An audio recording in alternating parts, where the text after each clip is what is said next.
Le Black Friday, c'est un peu le moment que tout le monde attend et redoute à la fois, n'est-ce pas? Pour un entrepreneur en France, c'est souvent un vrai casse-tête. C'est une opportunité énorme, mais ça peut aussi être un piège. Comment on fait pour s'en sortir? Eh bien, c'est justement ce qu'on va décortiquer ensemble. On commence direct avec ce paradoxe qui, je trouve, résume tout. La source de cette analyse nous dit en gros « Je déteste cette fièvre acheteuse, mais je vous ai quand même préparé ce guide ». C'est cette tension, ce tiraillement que beaucoup d'entrepreneurs ressentent. On n'aime pas forcément l'idée, mais on ne peut juste pas se permettre de l'ignorer. Du coup, la question qui vient tout de suite, c'est pourquoi? Pourquoi s'y intéresser si ça va contre certaines de nos valeurs? Et voilà la réponse, et elle est super importante, parce que pour gagner la partie, il faut d'abord connaître les règles. L'idée, ce n'est pas de subir le Black Friday, mais de le maîtriser, de se donner les outils pour pouvoir jouer, mais à sa manière, avec intelligence. Ok, alors pour commencer, il faut vraiment qu'on prenne la mesure du truc. On va parler de l'ampleur du marché français. Parce que le Black Friday, attention, ce n'est pas juste une petite période de promo. Non, c'est un véritable raz de marée économique.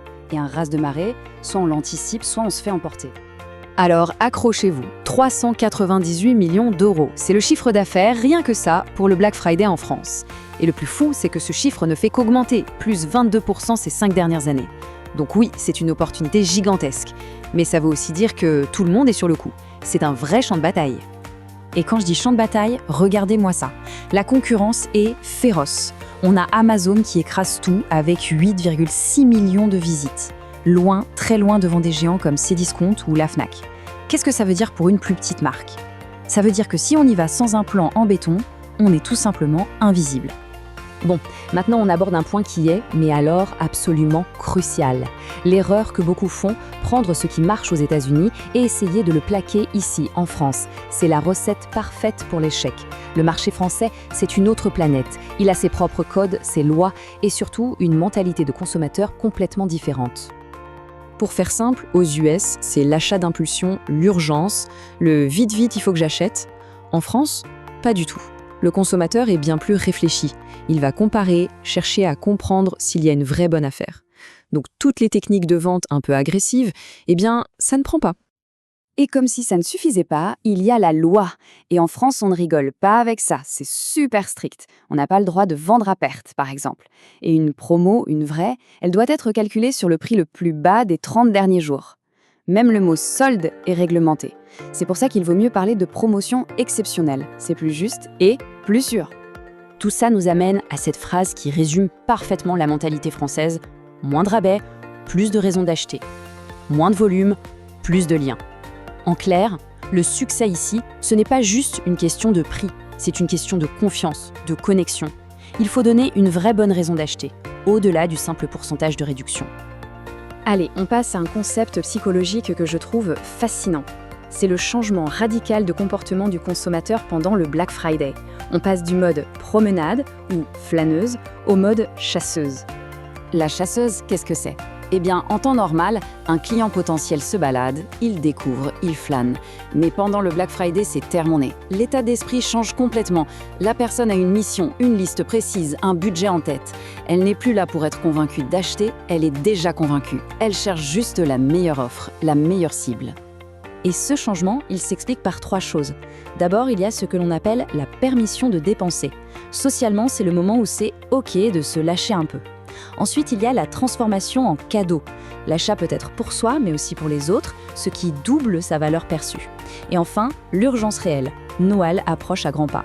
C'est pour ça que la même promo de moins 30% qui ne fonctionne pas en mars devient tout à coup irrésistible en novembre. Ok, maintenant qu'on a bien cerné la psychologie du client, on passe à la stratégie. Et là, il y a une règle d'or, une seule. Il faut choisir un objectif principal. Pas 2, pas 3, 1. Si on essaie de courir plusieurs lièvres à la fois, on n'en attrape aucun. Donc, la toute première question à se poser, avant même de penser à une offre, c'est quel est mon objectif principal pour cette campagne? Est-ce que je veux acquérir de nouveaux clients? Est-ce que je dois liquider mon vieux stock? Ou est-ce que je veux chouchouter mes clients actuels pour qu'ils dépensent plus?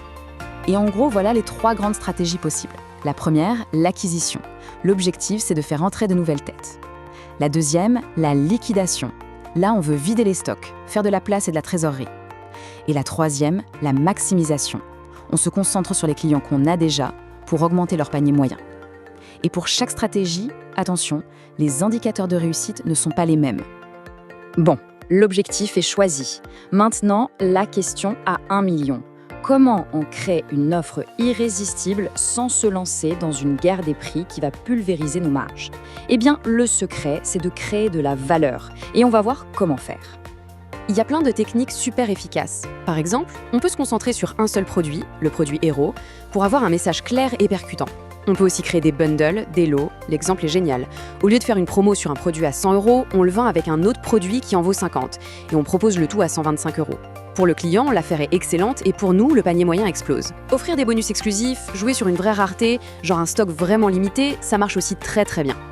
Et attention, dernière chose à bien comprendre, un Black Friday réussi, ce n'est pas un sprint de dernière minute, c'est un marathon qui dure 4 mois. Ça commence en août avec la stratégie, octobre c'est la création, début novembre on teste tout, et surtout, le travail ne s'arrête pas le lundi soir. La phase de suivi en décembre et janvier pour transformer ces nouveaux clients en clients fidèles, c'est peut-être la plus importante. Alors, on termine avec cette image en tête. La cliente, elle, est déjà en mode chasse. Elle a son budget, sa liste, elle est prête à dégainer. La seule et unique question, c'est est-ce que c'est votre offre qu'elle va trouver? Est-ce que vous serez sur son chemin? Avec une bonne stratégie bien préparée, la réponse, ça peut être un grand oui. Je suis sûre que tu vas à présent découvrir le guide ultime de la Girl Boss pour le marché francophone. Clique dans le lien.